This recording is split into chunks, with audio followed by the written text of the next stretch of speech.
안녕하세요. 이현우 작가입니다. 지금 아파트 매수 심리가 다시 하락에 돌입했습니다. 대출을 막으니 바로 매수 심리가 돌아섰는데요. 그리고 요즘 투기꾼들과 영끌 세력들이 다급해졌는지 제 채널에 와서 댓글창에 악담을 퍼붓는 경우가 많아졌습니다. 제가 부동산 시장에 거짓 신고가를 추적하고 계속 검증을 하니까 부동산 선동이 안 먹히고 폭탄을 떠넘겨야 하는데 못 떠넘겨서 마음이 급해진 듯 합니다. 이럴 때는 영끌과 투기꾼들이 무너질 때까지 가만히 기다리면 됩니다. 급하게 마음 먹을 필요 없습니다. 특히 지금 하는 총재가 금리 인상을 시사했습니다. 사실 맨날 말로만 하다가 안 하는 사람이라 신경을 안 썼는데 실제로 들여다보니 금리를 어쩔 수 없이 인상해야 할 상황인 듯 합니다. 지금 금리를 인상하면은 2022년 발생한 부동산 정상화 사태가 다시 발생할 수 있습니다. 그래서 오늘은 그 상황을 알아보겠습니다. 지금 보시는 이 그래프는 우리나라 3년물 국채 금리입니다. 보시면은 9월부터 금리가 급등하고 있습니다. 이전까지는 비교적 안정적인 흐름을 보였는데 갑자기 급등합니다. 지금 시장 금리는 이미 3%대를 앞두고 있습니다. 그런데 한국은행 기준금리는 2.5%에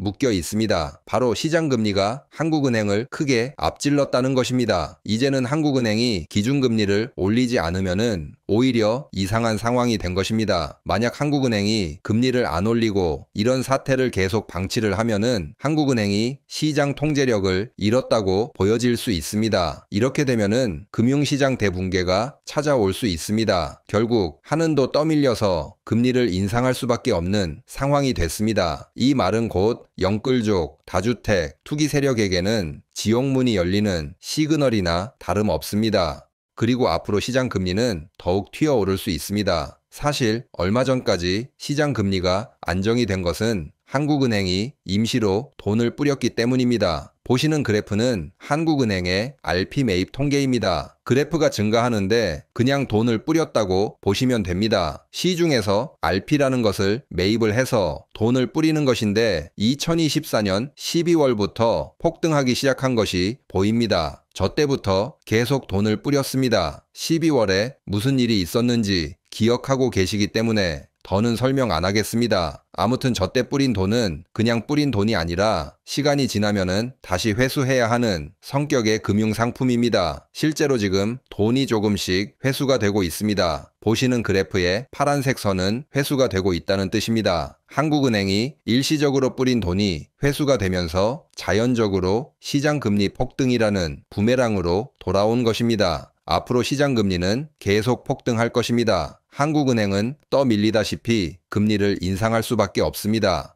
사실 지금 우리나라 금리는 비정상입니다. 미국보다 금리가 낮습니다. 잠깐도 아니고 3년 가까이 낮은 상태가 지속되고 있습니다. 사실 말이 안 되는 상황입니다. 우리가 미국보다 금리를 낮게 유지하니까 당연히 원화는 약세가 되고 환율은 올라가는 것입니다. 여기에 수입물가 폭등으로 물가는 계속 오르고 있는 상황입니다. 아무튼 금리 인상은 선택이 아니라 필수인 상황입니다. 지금이라도 미국보다 높게 맞춰야 우리 경제의 신뢰를 지킬 수 있습니다. 물론 이 와중에 미국은 금리를 내릴 모양인 듯 합니다. 사실 미국도 금리를 내리면 안 되는데 트럼프가 연준 의장을 새로 지명할 때 금리를 내릴 사람을 지명할 듯 합니다. 트럼프가 지명한 연준 의장이 금리를 내리면은 처음에는 괜찮은 것 같지만 한 2년 정도 지나서 미국 경제는 정말 큰일이 날 수 있습니다. 이 내용은 나중에 다른 영상에서 자세히 다루겠습니다. 아무튼 내년 5월에 새로운 연준 의장이 선출돼 오면은 미국은 금리를 내리고 우리는 반대로 올리는 상황이 찾아올 것입니다. 그렇게 되면은 우리나라 금리가 미국보다 높은 상황으로 갈 것입니다. 사실 매우 정상적인 상황입니다. 그동안 우리나라 금리가 미국보다 낮은 것이 비정상적인 상황입니다. 당연히 영끌들과 투기꾼들에게는 고통이 찾아오게 될 것입니다. 이렇게 금리가 상승하게 되면은 새로운 영끌 호구를 모집하기도 힘들지만 기존의 영끌들과 투기꾼들이 빠르게 무너질 수 있습니다. 과거 영끌들은 코로나 저금리 시기인 5년 전에 2%대 낮은 금리로 돈을 빌렸습니다. 저 때는 저금리가 영원히 갈 줄 알고 사람들은 변동금리로 덜컥 계약한 사람들이 많았습니다. 그런데 지금 금리가 계속 오르고 있습니다. 지금 거의 6%까지 가고 있습니다. 거의 3배가 오른 것입니다. 이자만 한 달에 100만 원 내는 사람이 이자가 300만 원이 된 것입니다. 말이 300만 원이지 수입은 안 늘고 물가는 폭등하고 있는데 이자 300만 원 내면은 정말 라면만 먹고 여기저기 구걸해야 살 수 있습니다. 문제는 앞으로 금리가 더욱 오르면은 이자가 400만 원, 500만 원까지 증가할 수 있습니다. 이때는 돌려막기도 안 되고 그냥 무너지는 수밖에 없습니다.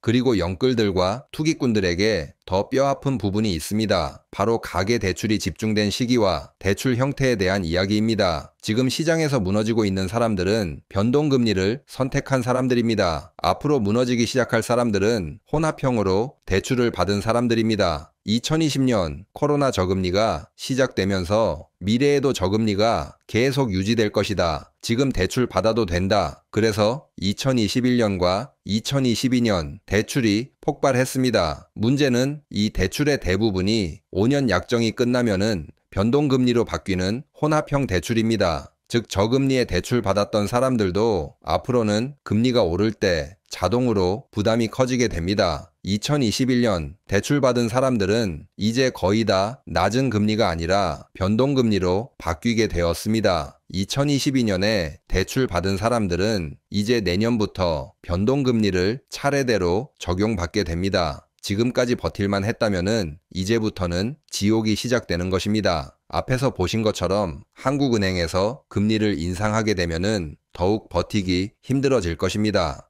그래서 지금 연체율이 폭등하고 있습니다. 먼저 대출을 다시 계약하면서 낮은 금리에서 변동금리를 적용받게 되면서 부담이 늘어났습니다. 여기에 엎친 데 덮친 격으로 금리는 내려갈 생각을 안 하고 오히려 시장 금리는 이미 상승하기 시작했습니다. 그렇다고 물가라도 잡혀야 하는데 물가는 내려갈 생각도 없고 여기에 AI 등장해서 일자리까지 사라지면은 어떻게 될까요? 결과는 불 보듯이 뻔합니다. 대출로 부자의 길로 갈 줄 알았지만 사실은 이자를 갚느라 아무것도 못하게 될 것입니다. 아무튼 제가 이렇게 이야기하면은 무슨 희망 고문하고 있냐 이렇게 말씀하시는 분들 많습니다. 집을 사고 안 사고도 중요하고 부자가 되는 것도 중요할 수 있지만 정말 중요한 것은 대출이 없이 사는 삶입니다. 매달 이자 낼 생각으로 머리에 가득 차 있는 사람이 어떻게 부자가 되고 어떻게 행복하고 안정된 삶을 살 수 있습니까? 불가능합니다. 지금 주담대를 막으니 신용대출이 폭등하고 있습니다. 신용대출 받아서 돌려막고 주식이나 코인으로 한탕하려는 듯 합니다. 가끔 악플 다시는 분들이 불쌍하게 보일 때도 있습니다. 오죽하면은 여기까지 찾아와서 사람들에게 시비를 걸겠습니까? 그래 3억 올라서 좋겠다. 부자 됐으니 여기다 악플 달지 말고 가서 여행도 다니고 친구들에게 소고기 좀 사줘라. 이렇게 생각할 때도 많습니다. 아무튼 오늘은 시장 금리가 폭등하고 있는 상황과 한국은행은 떠밀려서 금리를 인상할 수밖에 없는 상황을 알아보았습니다. 이제 영끌들과 투기꾼들은 인생은 실전이라는 것을 잘 알게 될 것입니다. 부동산 시장이 정상화되는 날까지 흔들림 없이 방송하겠습니다. 오늘 영상은 여기서 마치겠습니다. 감사합니다.